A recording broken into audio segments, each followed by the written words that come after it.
Hi everyone, welcome back to tech mental AK. आज का जो वीडियो है इसमें हम रैम की इंफ्रास्ट्रक्चर का जो स्टॉक है, रैम की इंफ्रा, इसको डिटेल में एनालाइज करेंगे। इसका मल्टी टाइम फ्रेम एनालिसिस भी करेंगे, मंथली से डिकोड करेंगे वीकली पे, वीकली से हम डेली चार्ट पे भी डिकोड करेंगे और पूरी तरह से समझेंगे कि इसमें कुछ अच्छा ट्रेड प्लान कैसे बन सकता है और आपको एक अच्छे रिस्क रिवॉर्ड के साथ आप इसमें कैसे ट्रेड कर सकते हो। So let's start with this one.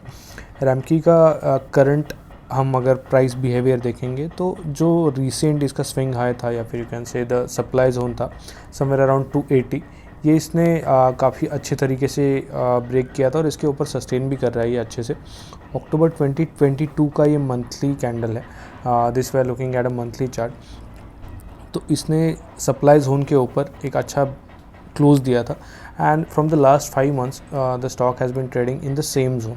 तो ये क्लियर इंडिकेशन है कि ब्रेकआउट देने के बाद स्टॉक उसी लेवल्स को सस्टेन कर रहा है और इसके आगे भी शायद एक बहुत अच्छी आगे आके दे सकता है। सो ट्रेड प्लान बनाने के लिए हम थोड़ा सा मंथली से लेके वीकली चार्ट पे चलते हैं, बट उससे पहले मंथली पे जो मेजर रेजिस्टेंस है या फिर you can say major supply zone है वो हम मार्क करके रखते हैं। 380 से लेके 390 का जो जोन है जिसका एक मेजर रेजिस्टेंस बन सकता है आगे जाने के बाद, एंड 460 465 का जो इसका ऑल टाइम हाई है ये भी एक अनदर रेजिस्टेंस बन सकता है। पर अगर हम वीकली चार्ट पे जाके इसको एनालाइज करने की कोशिश करते हैं तो as you can see monthly chart पे हमने जो सप्लाई जोन मार्क किया था, right, the area that has been mark with a red colour, वो हमारा सप्लाई जोन है और इसके ऊपर हम देख सकते हैं कि इसने क्लियर यहाँ पे ब्रेक तो दिया हुआ है ये ऑलरेडी स्टॉक ने।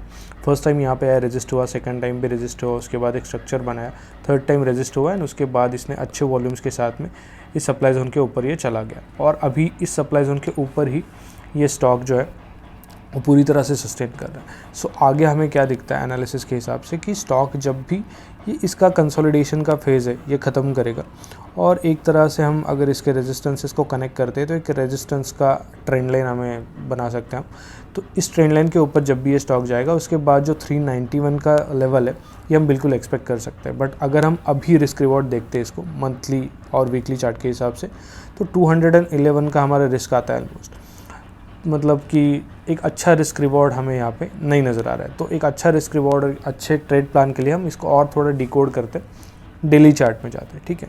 सो डेली में अगर हम देखते हैं तो जो ट्रेंड लाइन हमने वीकली में डाला था इसको थोड़ा सा मैं करेक्ट करता हूँ according to the daily chart and daily chart resistances.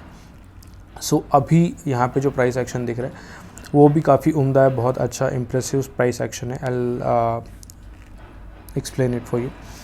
सो जब हम देखते हैं स्टॉक को, पहले तो स्टॉक ऊपर गया, फिर से ऊपर गया, एक हायर हाई स्ट्रक्चर स्टॉक ने बनाया, उसके बाद एक रैपिड फॉल हमने देखा, इसके बाद स्टॉक ने फिर से यही लेवल सस्टेन किया एक तरीके से 280 के ऊपर ही ये स्टॉक बार बार ट्रेड कर रहा है, ठीक है।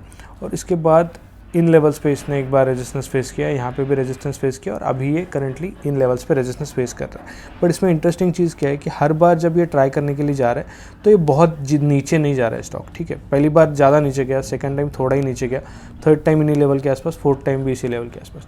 तो यहाँ पे एक तरह का डिमांड जोन स्टॉक के लिए क्लियरली बन चुका है। The zone which was acting as a supply zone previously, now it is acting as a demand zone.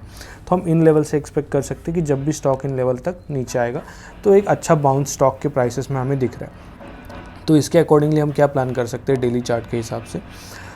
तो देखिए हम एक यहाँ पे अपना सपोर्ट लाइन डाल सकते हैं जहाँ से स्टॉक बाउंस कर रहा है 257, and to be on safer side I would say कि चलो थोड़ा सा हम इसको और करेक्ट करते हैं। तो मैं बोलता हूँ कि 245 के आसपास हम एक ट्रेंड लाइन बनाते हैं या फिर एक सपोर्ट लाइन बनाते हैं।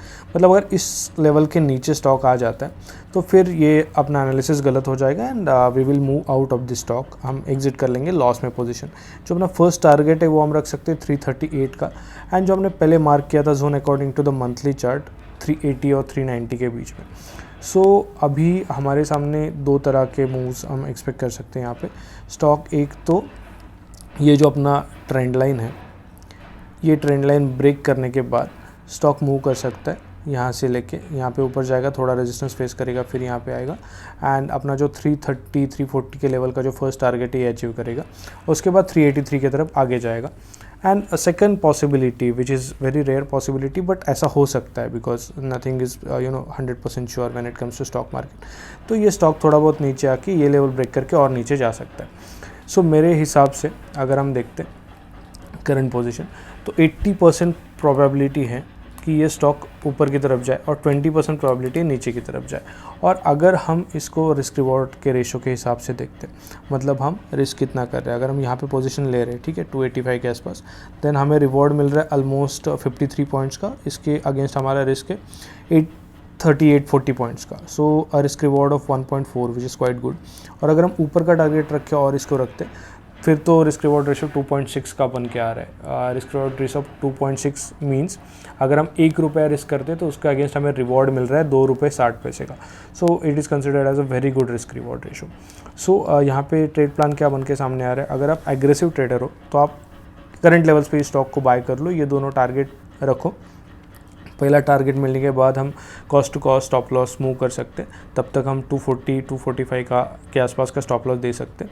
और जब ये स्टॉक जाएगा 383 तो हम अपना प्रॉफिट बुक करके बाहर निकल के आ जाएंगे। और एंड समझ लीजिए अगर हमारे फेवर में स्टॉक नहीं गया, ये नीचे आ गया, तो फिर 247, 245, 240 के आसपास अपना जो भी लॉस बनेगा वो निकल के हम बाहर आ जाएंगे।